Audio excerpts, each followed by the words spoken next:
Bienvenue dans cette nouvelle édition du Morning News. Au sommaire de l'actualité, il faudra encore attendre pour savoir quel sort la justice ivoirienne réserve à Charles Blé Goudé. L'ancien ministre de la Jeunesse a vu son procès être reporté au 6 novembre 2019. Le Soudan du Sud mise sur son pétrole pour raviver l'économie. 14 blocs d'exploration pétrolière seront prochainement mis aux enchères. Un cycle de licence est d'ores et déjà en cours de préparation. Et puis vers une harmonisation des textes entre les pays membres de la conférence interafricaine de la prévoyance sociale. Objectif, produire un cadre de compréhension et de lisibilité commun en matière de sécurité sociale.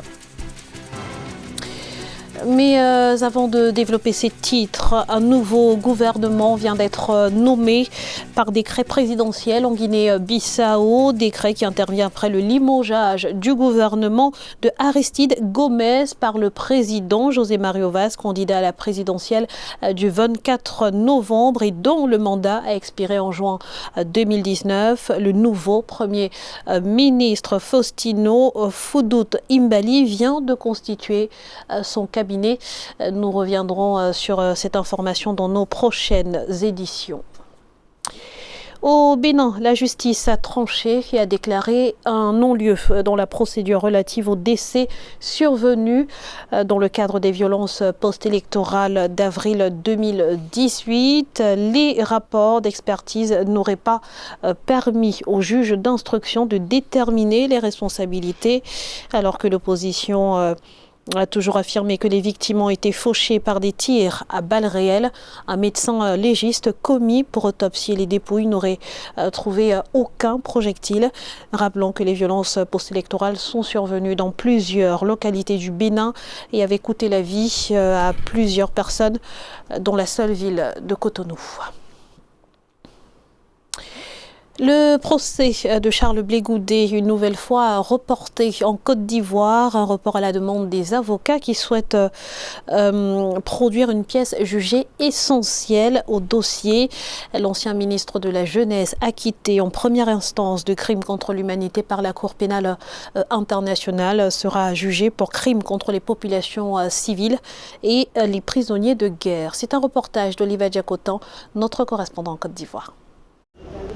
Il faudra attendre encore le 6 novembre 2019 pour connaître la date du procès de Charles Blé Goudé devant les assises en Côte d'Ivoire. L'ancien leader des Jeunes Patriotes, fidèle de l'ex-président Laurent Gbagbo, dont il a été ministre de la Jeunesse, est accusé de crimes de guerre contre les populations civiles et les prisonniers militaires. Ses avocats ont demandé le renvoi afin d'obtenir la production d'une pièce au dossier. C'est un dossier qui pour nous avait été abandonné en guillemets, puisqu'on n'a plus reçu de notification depuis 2013 et puis subitement on a été convoqué la semaine passée à une audience. Les juges avaient même remarqué l'anomalie et on s'est rendu compte en compulsant le dossier qu'il y avait une pièce essentielle qui manquait au dossier. Pour les partisans de Charles Blé Goudé, le pouvoir ivoirien instrumentalise la justice pour écarter un adversaire de la scène politique après son acquittement par la Cour pénale internationale. Ils ont tenté de les éloigner en les déportant à la CPI. Mais là-bas, ils ont triomphé. À la CPI, ils ont été acquittés. Donc leur retour n'est pas loin. En rappel, la justice ivoirienne a confirmé en appel le 29 octobre 2019 la condamnation en 2018 de l'ex-président Laurent Gbagbo à 20 ans de prison et 329 milliards de francs CFA d'amende pour braquage de l'Agence nationale de la Banque centrale des États de l'Afrique de l'Ouest pendant la crise post-électorale de 2010-2011. M. Laurent Gbagbo et Charles Blé Goudé ont été acquittés le 15 janvier 2019 par la Cour pénale internationale de l'accusation de crimes contre l'humanité commis pendant la crise post-électorale de 2010-2011. Vers un dialogue politique inclusif au Niger. L'annonce a été faite ce mercredi par le Premier ministre Brigui Rafini. Objectif affiché, apaiser le climat politique à un an de la tenue de la présidentielle de décembre 2020. Une assemblée de 38 membres, dont 30 issus de partis politiques, 5 des syndicats et 3 de la société civile sera prochainement installée pour conduire les discussions qui devraient durer un mois. les prochaines échéances électorales, la composition de la commission électorale ou encore l'accès équitable aux médias d'État seront à l'ordre du jour. Le Soudan du Sud mise gros sur son pétrole. Les autorités envisagent d'ouvrir au marché 14 blocs d'exploration pétrolière, une ouverture qui devrait permettre la reprise des travaux d'exploration qui sont quasiment au point mort depuis le début de la guerre civile en 2013. Plus de précisions avec Ange Bijou-Nomenyo.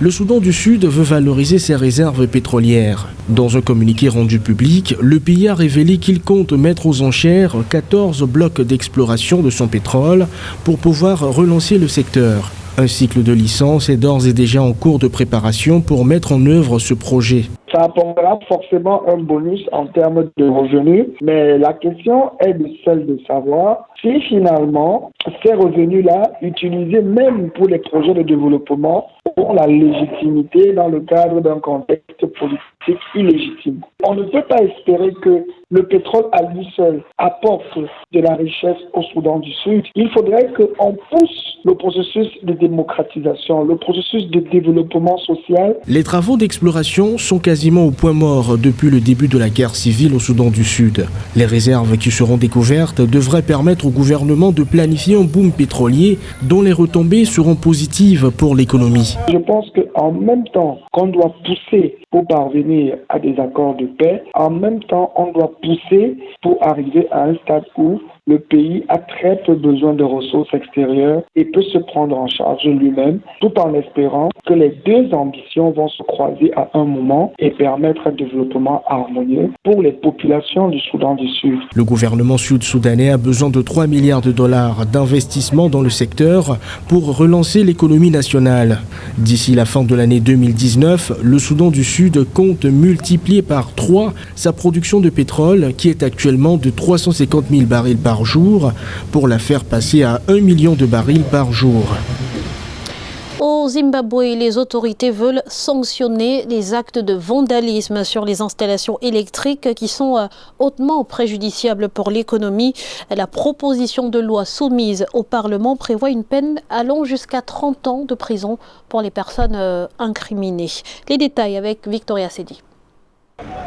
30 ans, c'est la peine que pourrait risquer toute personne au Zimbabwe s'adonnant à des actes de vandalisme sur les installations électriques.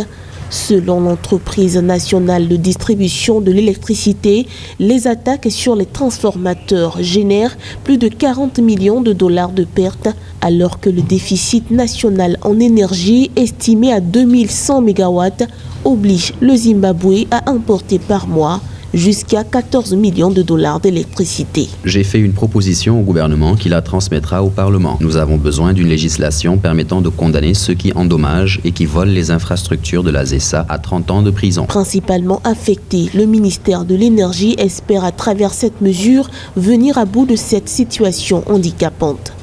Les actes de sabotage mettent en péril les efforts pour sortir le Zimbabwe de l'obscurité. Moins de 40% de la population est raccordée au réseau électrique national.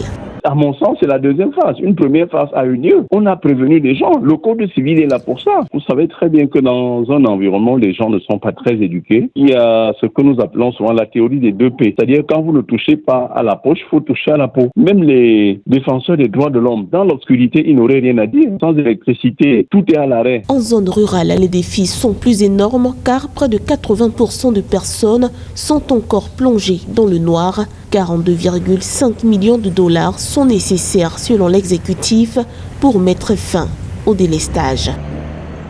Comment améliorer la prévoyance sociale sur le continent? Eh bien, la question est au cœur de la réunion extraordinaire du comité d'experts sur le socle juridique des États membres de la conférence interafricaine de la prévoyance sociale qui se tient à Lomé. Une législation commune est annoncée. Explication avec Aïssatou Bari. 82% de la population en Afrique n'a pas de protection sociale, selon un rapport de l'Organisation nationale du travail. La question de la prévoyance sociale est en effet débattue par le comité d'experts sur le socle juridique des États membres de la conférence interafricaine de la prévoyance sociale au Togo. Objectif, harmoniser les textes de chaque pays avec l'évolution des systèmes de sécurité sociale. En matière de protection sociale, il y aura un code unique qui va apporter de la lisibilité, une commune compréhension des principes, des procédures ainsi que des obligations des parties prenantes, à savoir les caisses de sécurité sociale, les assureurs sociaux et les employeurs. Pour l'ensemble du continent, le taux de couverture moyen est de 6% alors que la moyenne mondiale est de 25%. Moins de 20% des personnes âgées ont accès à une pension de retraite. Dans la plupart des pays, ce taux tombe à moins de 10% selon l'Organisation internationale du travail. Je dirais que n'eût été le fait que la couverture sociale est un droit fondamental humain, elle doit devenir absolument un vecteur de croissance inclusive dans ces pays-là. Et vraiment l'absence de stratégie commune des administrateurs et des décideurs, au long terme en tout cas, peuvent paraître les obstacles à la mise en place de la couverture sociale dans les pays africains. La couverture de risque maladie connaît un développement important. La plupart des pays africains ont intégré la couverture sanitaire universelle parmi les objectifs de leur stratégie nationale de santé. Le Rwanda a instauré depuis 2014 une assurance maladie qui couvre désormais plus de 80% de sa population. Le gouvernement nigérian souhaite convertir l'énergie de l'émission gazière en méthanol.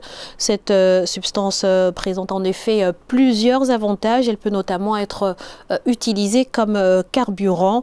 Des efforts seront donc prochainement entrepris pour mettre en place une première installation de production. Voyez ce sujet de la rédaction. Le gouvernement nigérien a approuvé la conversion du gaz naturel en méthanol pour relever les défis environnementaux du pays.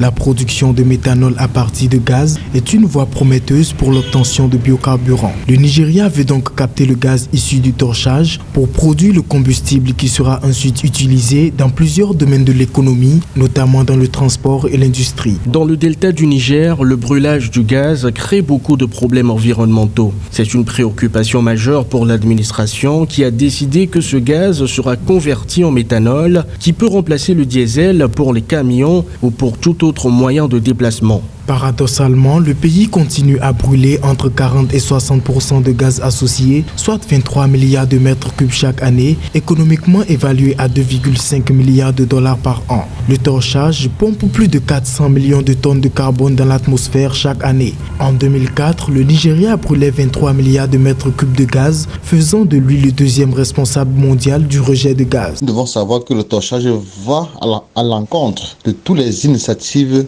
qui vise la lutte efficace contre le réchauffement climatique. Et si ce gaz servait à produire seulement de l'électricité, c'est-à-dire on pourrait avoir pratiquement 750 milliards de kilowattheures. Et ceci représente une consommation supérieure à celle que le continent a besoin pour le moment. En mai 2019, le Nigeria a lancé le programme national de commercialisation du gaz destiné au torchage en vue d'attirer des investissements pour monétiser plus de 178 sites dans le pays. L'équivalent d'1 milliard de pieds cubes de gaz par jour pourrait être récupéré, dont les 2 tiers sont en onshore. Sachez qu'au Cameroun, les fouilles sont définitivement arrêtées sur le site de la tragédie de ce lundi à Bafoussam, une décision que regrettent les populations riveraines. Le dernier bilan du glissement de terrain est de 43 morts et 7 blessés, un bilan qui pourrait être alourdi en raison du nombre de personnes encore disparues. Ce journal a été réalisé par l'ensemble de la rédaction. Merci pour votre fidélité. Dans un instant, une nouvelle édition de l'actualité sur Africa 24.